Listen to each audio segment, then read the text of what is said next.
اعوذ باللہ من الشیطان الرجیم بسم اللہ الرحمن الرحیم۔ ناظرین و سامعین السلام علیکم، امید ہے آپ خیریت سے ہوں گے اور ہمارے ویڈیو سے استفادہ بھی کر رہے ہوں گے۔ ناظرین، محسن اسلام حضرت ابو طالب علیہ السلام کے دنیا سے تشریف لے جانے کا دن ہے۔ ہماری آج کی یہ ویڈیو اسی مناسبت سے تیار کی گئی ہے۔ آپ سے گزارش ہے کہ ویڈیو آخر تک دیکھیں تاکہ آپ اس سلسلے میں مکمل معلومات حاصل کر سکیں۔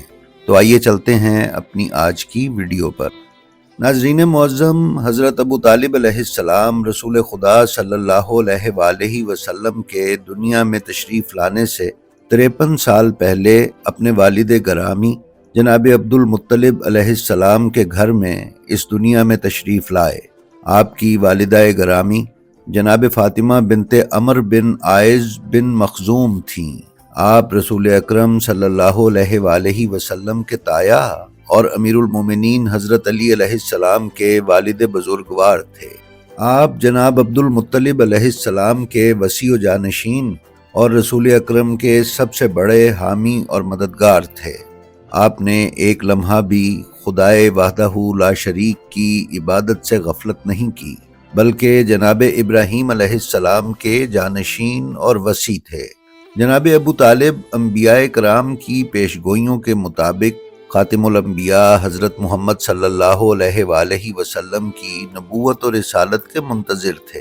اسی لیے آپ رسول خدا صلی اللہ علیہ وآلہ وسلم کے دنیا میں تشریف لانے سے پہلے سے ہی آپ کی رسالت پر ایمان رکھتے تھے، اور نبی کریم کی دنیا میں تشریف آوری کے وقت جب آپ کی زوجہ جناب فاطمہ بنت اسد سلام اللہ علیہا نے آپ کو حضرت صلی اللہ علیہ وآلہ وسلم کی دنیا میں تشریف آوری اور اس وقت ظاہر ہونے والے عجیب و غریب واقعات کی اطلاع دی، تو آپ نے فرمایا کہ تم ان واقعات اور اس بابرکت بچے کے بارے میں تعجب کر رہی ہو؟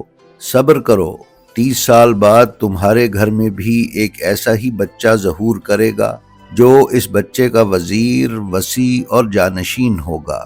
ناظرین، جناب ابو طالب علیہ السلام مکہ میں حاجیوں کی میزبانی اور انہیں پانی پلانے کے مناصب پر فائز تھے۔ وہ تجارت سے بھی منسلک تھے اور عطر اور گندم کی خرید و فروخت کیا کرتے تھے۔ جناب ابو طالب علیہ السلام کی یہ تجارت اس قدر عظیم الشان اور مختلف ممالک میں پھیلی ہوئی تھی کہ جس کی نظیر پورے عرب میں نہیں ملتی۔ جناب ابو طالب علیہ السلام اکثر اپنے تجارتی دوروں پر دوسرے ممالک کا سفر بھی اختیار کیا کرتے تھے۔ انہی اسفار میں سے چند ایک کی تفصیل آپ کو حضرت صلی اللہ علیہ وآلہ وسلم کی سیرت طیبہ کے مطالعے کے دوران بھی مل جاتی ہے۔ جناب ابو طالب علیہ السلام کی فیاضی اور جود و سخا کے بارے میں کہا گیا ہے کہ جس دن وہ لوگوں کو کھانے پر بلاتے تو قریش میں کوئی بھی کسی کو کھانے پر نہیں بلاتا تھا۔ جناب ابو طالب علیہ السلام نے اپنے والد محترم کی ہدایت پر اپنے 8 سالہ بھتیجے حضرت محمد صلی اللہ علیہ وآلہ وسلم کی سرپرستی کی ذمہ داری لی۔ ابن شہر آشوب لکھتے ہیں کہ جناب عبد المطلب علیہ السلام نے وقت وصال جناب ابو طالب کو بلوایا اور کہا، بیٹا، تم محمد کی نسبت میری محبت کی شدت سے آگاہ ہو۔ اب میں دیکھوں گا کہ ان کے حق میں میری وصیت پر کس طرح عمل کرتے ہو۔ جناب ابو طالب علیہ السلام نے جواباً کہا، ابا جان، مجھے محمد کے بارے میں سفارش کرنے کی ضرورت نہیں، کیونکہ وہ میرا بیٹا اور میرا بھتیجا ہے۔ ابن شہر آشوب مزید کہتے ہیں کہ جب جناب عبد المطلب علیہ السلام کا انتقال ہوا تو جناب ابو طالب نے رسول خدا صلی اللہ علیہ وآلہ وسلم کو کھانے پینے اور لباس و پوشاک میں اپنے اہل خانہ پر مقدم رکھا۔ ابن حشام نے بیان کیا ہے کہ جناب ابو طالب رسول خدا کو خاص توجہ دیتے تھے اور آپ پر اپنے بیٹوں سے زیادہ محبت کرتے تھے۔ بہترین غذا آپ صلی اللہ علیہ وآلہ وسلم کے لیے فراہم کرتے تھے اور آپ کا بستر اپنے بستر کے ساتھ بچھا دیتے تھے اور ان کو ہمیشہ ساتھ رکھنے کی کوشش کرتے تھے۔ جناب ابو طالب علیہ السلام جب بھی اپنے بیٹے بیٹیوں کو کھانا کھلانے کے لیے دسترخوان بچھاتے تو کہا کرتے کہ رک جاؤ، میرا بیٹا آ جائے، یعنی رسول خدا تشریف لے آئیں۔ تاریخی روایات سے ظاہر ہوتا ہے کہ حضرت ابو طالب علیہ السلام نے قریش کے دباؤ، سازشوں، دھونس، دھمکیوں اور ان کی طرف سے لاحق خطرات کے مقابلے میں رسول اکرم صلی اللہ علیہ وآلہ وسلم کے لیے بے شائبہ، بے نظیر اور بے دریغ حمایت جاری رکھی۔ گو کہ جناب ابو طالب کی عمر رسول اکرم صلی اللہ علیہ وآلہ وسلم کی بعثت کے وقت 75 برس ہو چکی تھی، تاہم انہوں نے ابتدا سے ہی آپ کی حمایت و ہمراہی کو ثابت کر دکھایا۔ انہوں نے قریش کے سرداروں سے باضابطہ ملاقاتوں کے دوران رسول اللہ کی غیر مشروط اور ہمہ جہت حمایت کا اعلان کیا۔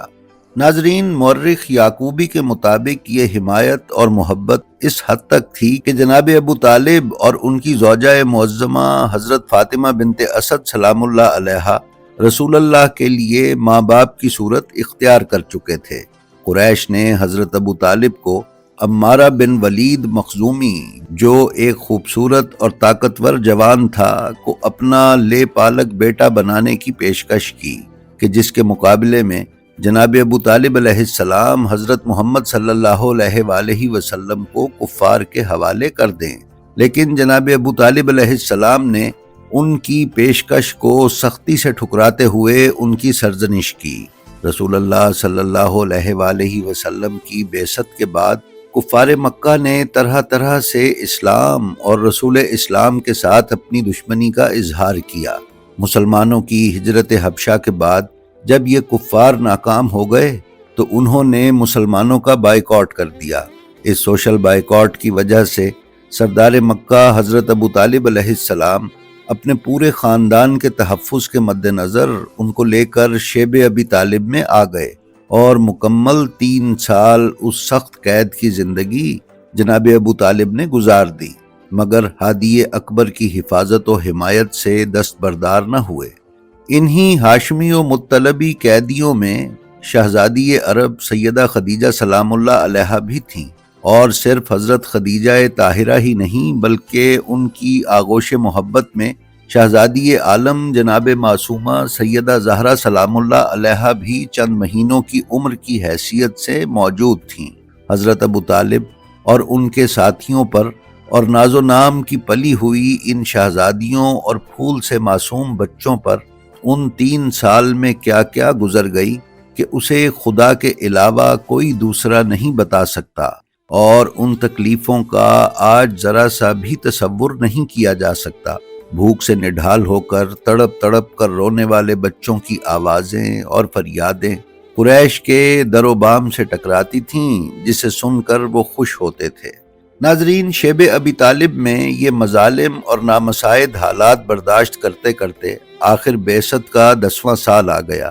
نظر بندی اور قید کا خاتمہ ہوا اور جناب ابو طالب علیہ السلام کا گھرانہ قید سے نکل کر شہر کی آزاد فضا میں آ گیا۔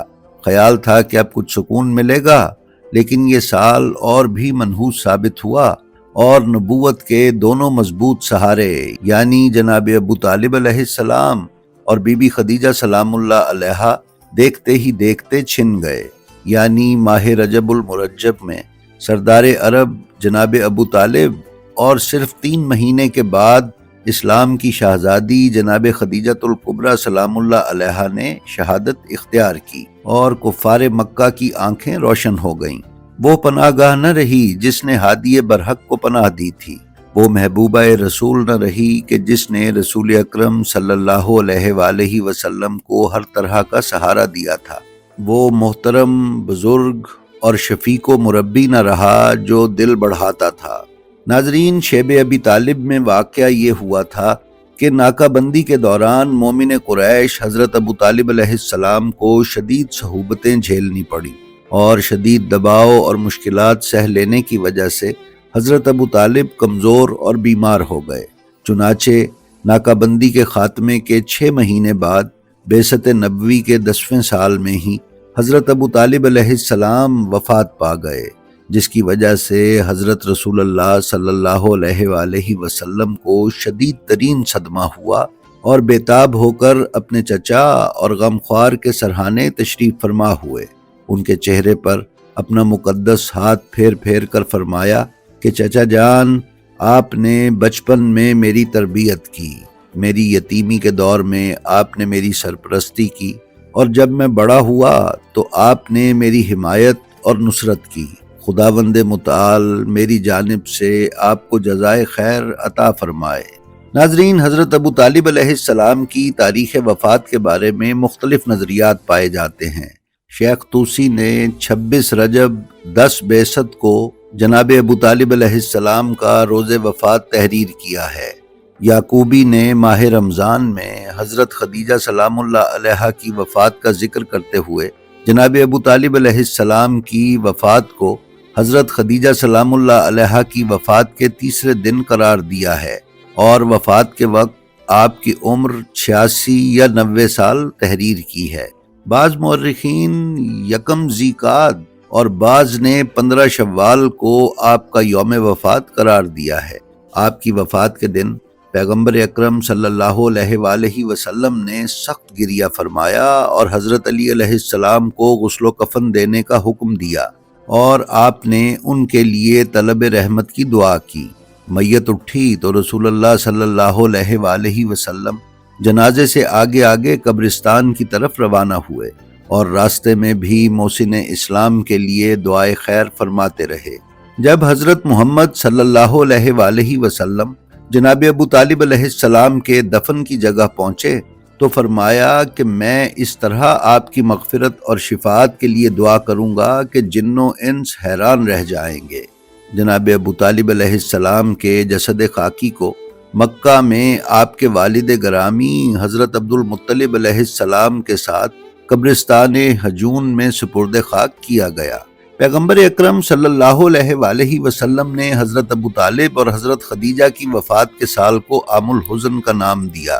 پیغمبر اکرم صلی اللہ علیہ وآلہ وسلم نے حضرت ابو طالب علیہ السلام کی وفات کے وقت فرمایا کہ جب تک ابو طالب باقید حیات تھے، قریش مجھ سے خوف محسوس کرتے تھے۔ شیخ مفید نقل کرتے ہیں کہ جس دن جناب ابو طالب علیہ السلام کی وفات ہوئی، جبرائیل پیغمبر اکرم صلی اللہ علیہ وآلہ وسلم پر نازل ہوئے اور کہا کہ اب آپ مکہ سے باہر نکلیں، کیونکہ اب اس میں آپ کا کوئی حامی و مددگار نہیں رہا۔ امام سجاد علیہ السلام نے حضرت ابو طالب علیہ السلام کے ایمان کے بارے میں شک کرنے والے افراد کے جواب میں فرمایا کہ یہ عجب ہے کہ خدا اور اس کے رسول نے غیر مسلم مرد کے ساتھ مسلم خاتون کا نکاح میں رہنا ممنوع قرار دیا، جبکہ حضرت فاطمہ بنت اسد سلام اللہ علیہا جو سابقین مسلمین میں سے ہیں، حضرت ابو طالب علیہ السلام کے انتقال تک ان کے عقد میں رہیں۔ حضرت امام جعفر صادق علیہ السلام نے رسول خدا صلی اللہ علیہ وآلہ وسلم کی حدیث بیان کرتے ہوئے فرمایا تھا کہ حضرت ابو طالب کا ایمان اصحاب کہف کے ایمان کی طرح تھا، اگرچہ وہ لوگ دل سے ایمان لائے تھے مگر زبان سے اس کا اظہار نہیں کرتے تھے۔ ان کے اس عمل کا خداوند تعالی انہیں دگنا اجر دے گا۔